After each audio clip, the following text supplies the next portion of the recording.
Your garage door is the largest gateway to your home, and these garage door cables are critical to its safe operation. But what if your garage door cables looked like this? Would you still feel safe around that large moving door? Well, in this video, we're going to show you how to identify, inspect, and replace bad garage door cables, thus potentially preventing you from a dangerous and expensive situation. Let's party. Now clearly, these garage door cables are unacceptable. You can tell that they're frayed and damaged. And the reason why we want to make sure that our cables are good is because garage door cables are connected to the bottom door fixtures or the bottom door brackets, which also connects to the drums, which those drums connect to the torsion tube, and the torsion tube is also connected to the springs. Therefore, with the cables, we are looking at a well-oiled mechanical machine system that enables the garage door to lift through counterbalance. And so these cables are vital. If you didn't have these cables to a garage door, trust me, you would not be able to lift the garage door easily by hand. In addition to that, strong cables like the ones that we see right here are going to be perfect for heavier doors or doors that are well over 150 pounds. So these are the cables that I would recommend on steel back doors, on doors that are pretty much going to be anywhere from that 150 to 200 weight. And I don't necessarily feel that if we are talking about specific cable gauge, I mean, you can tell that this is a lot thinner. It doesn't necessarily mean that these thinner gauge cables are necessarily bad. I just wouldn't necessarily recommend these on heavier doors. I prefer the thicker gauge. Clearly, there is a difference between the two. So take into account that if you have a lighter door, like for example, these happen to be Wayne Dalton cables. If you have a lighter Wayne Dalton door, anywhere from the 9100, perhaps even in their 8000 models, their 8025 gauges. I mean, that's a very thin door. It's not a very heavy or strong door in my opinion, but if you are looking at, again, stronger cables, this is the way to go. Now, highlighting that there are specific garage door cables that might need a specific protector in these hoops.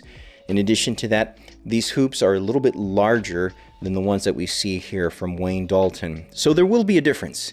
If you're not sure exactly what type of cables you need for your garage door system, you might need to do some homework to find out which are the right cables. But I think it's pretty clear that when you are talking about garage door cables and seeing frayed cables like this to your garage door system, well, this is just a recipe for disaster, because sooner or later, these frayed parts right here, this little small thread strand was just going to break on that garage door system. And when you have frayed cables like this, whenever they break from these strands, well, that will create imbalances to the garage door. You will definitely see how your garage door will be unleveled, crooked.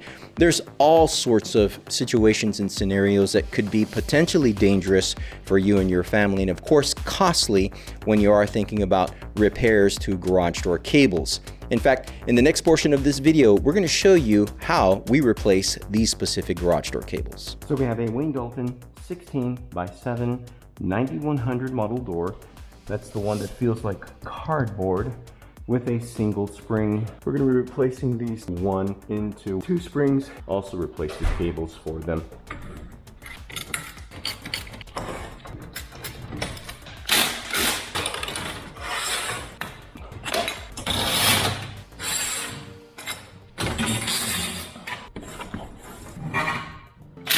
Now, before applying the cables, we are going to replace them with these new cables. These are official Wayne Dalton cables. We know that by their designation of the actual cable gauge, their door size, and the 101 designation. So I believe these are the better way to go versus other cables that have bigger loops. You're having to fight putting them on the actual bottom bracket.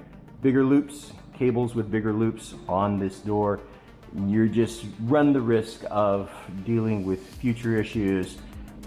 We don't like to do that. We just like to use the right parts for the right door.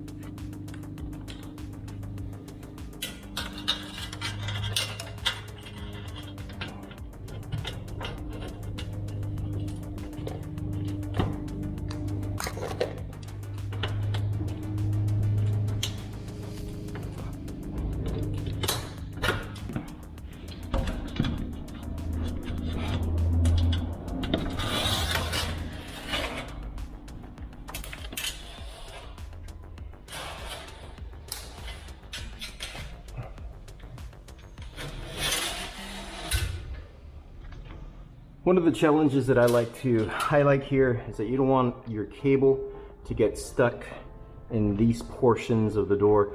Sometimes, I don't know if you can see that, it like sticks out a little bit and the cable could get stuck there. So just follow your cable to make sure that it's good.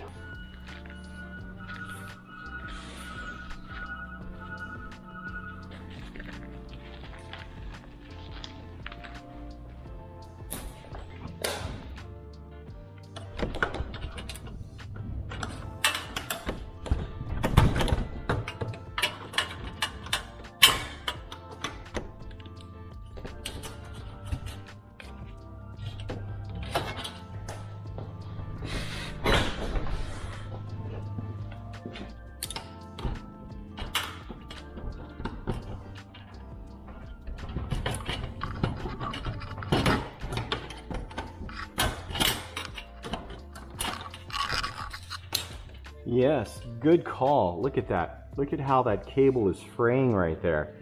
This is so important whenever you're dealing with a new spring replacement. Cables are so vital. Cables are a part, I would say a vital part of the garage door system.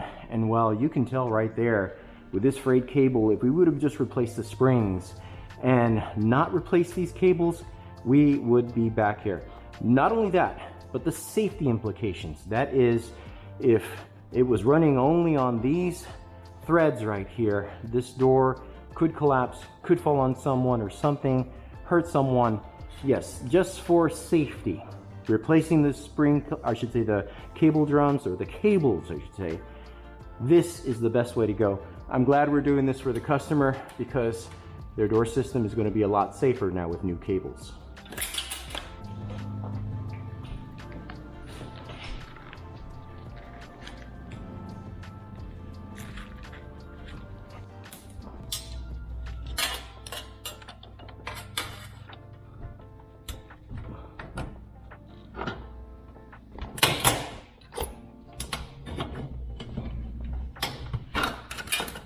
Excellent.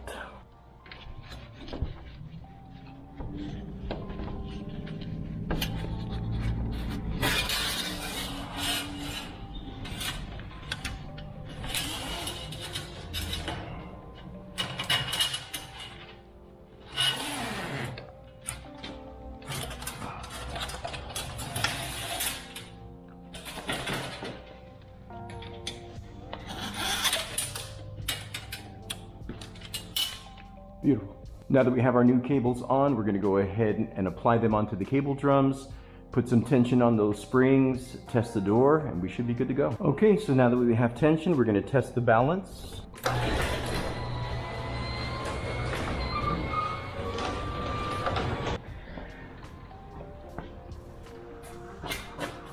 So the example that we provided you in the video is specific to the Wayne Dalton cable system and the Wayne Dalton brand garage door. Yet, they still apply for, I would say, for all door systems that are out there. In other words, if you have even these strong, thick gauge cables fraying, then you want to make the same decision, you want to make the same assessments, you want to be able to identify, inspect, and replace cables just like these as well. And take into account that when you are looking at garage door cables, there's very little maintenance that you can do to them. Granted, some guys like to lubricate garage door cables, and I don't know why that's the case. I'm not a fan of lubricating the garage door cables on the drums. I prefer that the garage door cables stay dry, and every now and then I will inspect them and clean them up for specific door systems if I do see that they're pretty dungy or dirty or greasy. Nevertheless, when it comes to garage door cables, I don't necessarily like to lubricate them. I know that some might feel that it is a benefit to the garage door system, but I don't see it as a benefit, specifically on how some garage door cables tend to jump. That is, they tend to tangle and get loose from the drum. So it's not something that I recommend based on my experience.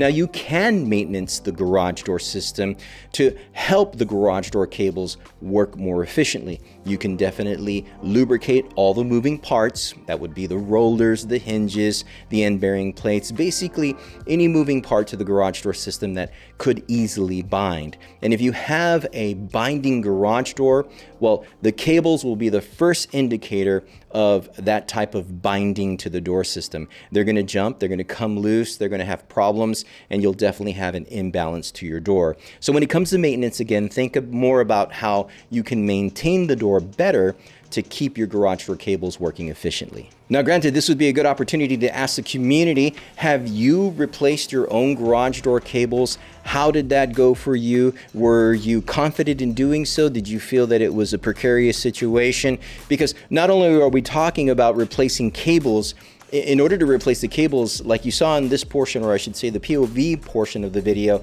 you have to make sure that there's no tension to the torsion springs. So without tension to the torsion springs, that's the only safe way that you would replace garage door cables. You never want to replace garage door cables while there's tension to the spring. So again, I know I'm talking perhaps maybe too much of the negative, but I just definitely want to reach out to the community and find out, hey, if you've replaced your garage door cables, please let us know down below because we would love to hear from you. And we definitely want to hear from the dealer community. Have you dealers found a majority of homeowners within your community that think that they can, or that is that they have replaced garage door cables?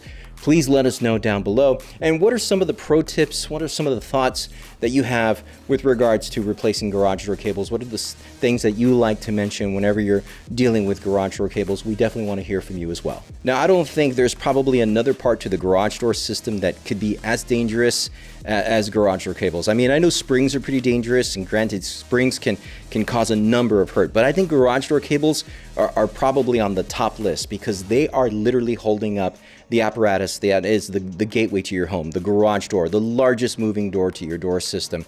So in order to make sure that your garage door system is working safe, we have a video right here that can help you be able to do your own safety inspection to your garage door system. In fact, we have a free resource, digital resource on that video right there that you can download today to help you through this process. As always, I want to thank y'all for partying with me. Y'all stay safe.